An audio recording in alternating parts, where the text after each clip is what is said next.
Mana shu sovuq kunlarda ko'ryapmiz, mana ko'chada ishlashyapti odamlar, qo'li so'qatib, ustalarimiz ishlayapti, boshqa shu hunar bola chaqa boqaman deb, halol rizq topaman deb, bolam, ayolim birovga sarg'aymasin deb halol hunar qilayotgan shunaqangi hunarmandlardan Alloh rozi bo'lsin.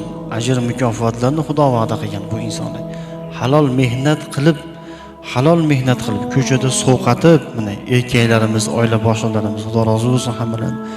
Ko'chada sovqatib, qo'li sovqatib, terlab, qiynalib, halol mehnat qilib uyga kelib uxlagan banda uyqusi ibodat bo'ladilar alayhisolatu vasallam. Payg'ambarimiz aytadilar, uyqusi ibodat bo'ladi. Va har bitta olayotgan nafasi tasbih, istig'for bo'ladi. Halol mehnatdan charchab uxlab uyg'ongan bandani gunohlari kechirilgan holatda uyg'onadi degan.